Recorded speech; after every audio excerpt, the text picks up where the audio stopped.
Today's mini talk is brought to you by LaFever's Lawn Service. For all your lawn and landscaping needs, give him a call. He's the best at it and he's the best in the business.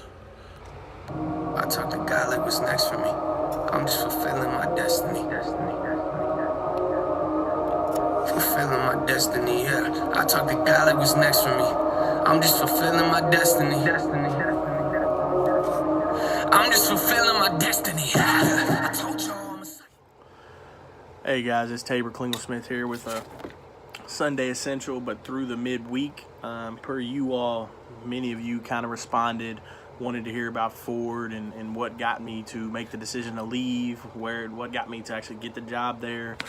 So with that, start off with talking about how I worked at FCA, was speaking, going around talking to schools, building relationships, stuff of that nature, all the while coaching and serving young people and just kind of being that sort of role.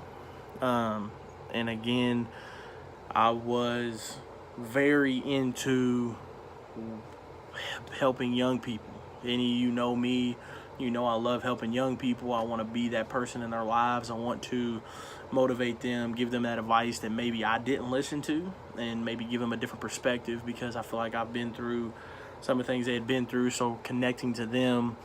And it was actually my parents who I kind of felt the burden of. I had to do it. You know, my dad putting the pressure on me, hearing about how good Ford was and how great of a job it is, which it is. And if, again, you know, that's where you're at, good for you if you love it. If not, I tell you to put a plan in place and do something you love. But started the process, you know, a guy named Tracy Cecil and Rodney James helped me a lot in the process of getting hired. So it was April 15th, 2016 that I had actually got the phone call that I was starting, that I needed to show up for orientation that following day. And so it was kind of cool. It felt like I had accomplished a lot, you know, hearing everybody talk about, oh, well, Ford's so great and everything's so awesome here and all these benefits. And yeah, and I kind of didn't know what else to do. I knew I didn't know what else I was going to do with my life, and so I just kind of took the job and I was ready. I remember going to B Crew, and I met some amazing people in Blake Byerly and Jordan Gelbach and guys that I was working with and who mentored me, Jim Cox, people like that. And they just kind of took me under their wing, taught me the ropes to get me through. And it was time. Basically, I worked B Crew, which was Tuesday through Friday night, 6 p.m. to 4:30 a.m. So, of course, you know, you get home, by the time you do what you got to do, shower, do whatever else you got to take care of, it's 6, 7 o'clock in the morning. And by then, you're sleeping all day. And so I'm not able to be involved in the things I wanted to be involved in. And I can actually recall it was February 11th, 2017. I had already accepted a baseball job at Federal High School under Coach Crawford over there, and I decided that I was going to C Crew, which is the Friday, Saturday day, Sunday, Monday nights. And I think that was my biggest mistake. I loved where I worked. I loved the people I worked with, but because I loved coaching so much, I ended up changing what I wanted in the job. So I ended up on a pretty bad job that I didn't like versus the one I had, which I knew inside and out. So working through that, and then ended up getting a better job on C Crew with the seniority I had, and it was just kind of one of those things where I had to grind.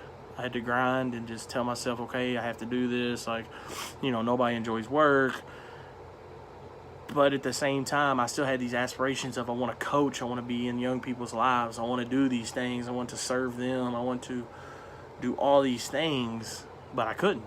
Time was not on my side.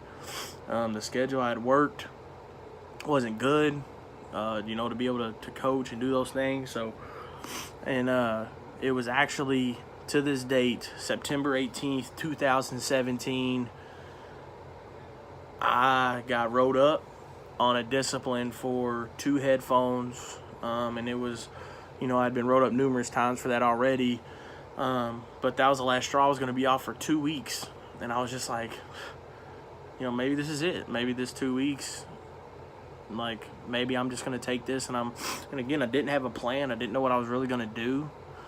So, and I knew I couldn't go without a job. Had to support myself, and however that looked.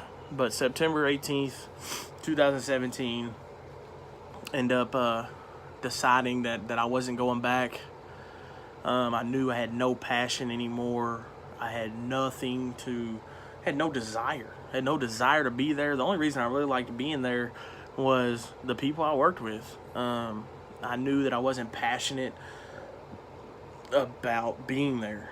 So I knew a different avenue was it. And it wasn't a month after September 18th that I ended up getting a phone call to go be a substitute security guard. So that's what I did for a month, and I found some good jobs, working at Cameron Middle School, and then I went to a couple different high schools and stuff like that. But then I landed Farnsley baseball job in November, and we actually started conditioning, and then not luckily, but their security guard ended up going out on a long-term leave, so I took that job, and I was there for 3 months before I actually got a full-time job at Seneca, and that was the switch. That's what drove me to know that I made the right decision, was that I was happy. I enjoyed getting up to go to work. I still, to this day right now, I enjoy getting up and go to work. When I have to miss work, or I know I'm sick, or I know I can't be there, or I have things I take care of, it bothers me, because I know that them kids aren't going to get to see me, and I'm not going to get to see them, which means I missed an opportunity.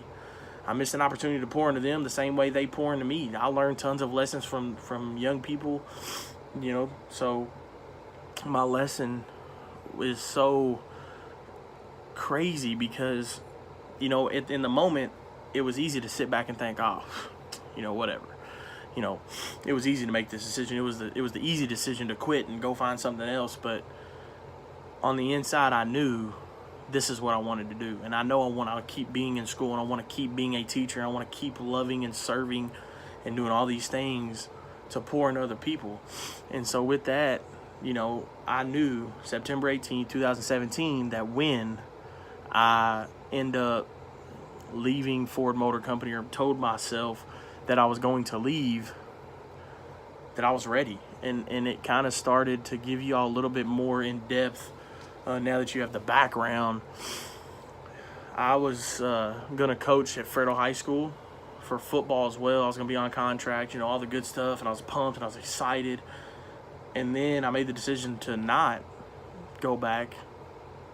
And coaching, and the guys like that I coach with now, Gary Williams, Lewis Dover, Jonathan Burrell, guys like that pushed me, that motivated me, that assured me that, if this is what you want to do, you got to go after it. You have to keep pushing. And actually, Jonathan Burrell's a big reason this is being started with podcasting and speaking and mini talks. So I can't thank them guys enough, because they really just said, look, man, you can pout about it or you can go through it. And I think that's what we got to understand. Like, if you want something, go get it. There's no ifs, ands, or buts about it. Go get it. Go heavy on it. Go so heavy that your dreams scare other people. They're going to be like, oh, man, whatever, you can't do that. Well, don't put your limitations on me. Don't put your limitations on what I can do. You think I ain't going to make it? Cool. We'll see. But don't let other people put their limitations on you. Because I heard numerous times, oh, well, you lost a great job. Blah, blah, blah. You're never going to make it. You're not going to make that kind of... Well, why is that? Because you think so? We cannot let other people put limitations on us. We cannot continue to just go through the motions because we've been told our whole lives that we should do something because it was a good opportunity for them. A good opportunity for somebody else might not be a good opportunity for you. Ford Motor Company is a good opportunity for a lot of people. Great opportunity for some people. Not for me.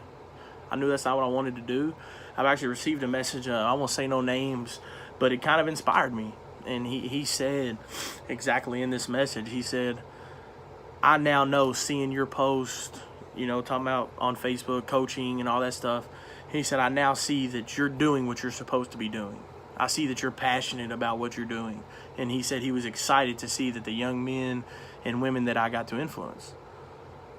And that kind of took me back, because this was a guy that I didn't get along with. This is a guy I did not get along with, not even in the slightest.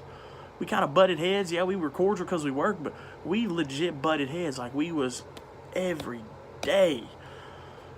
And for somebody on the outside to say, you know what, now I see you're passionate. I see this is what you're supposed to be doing.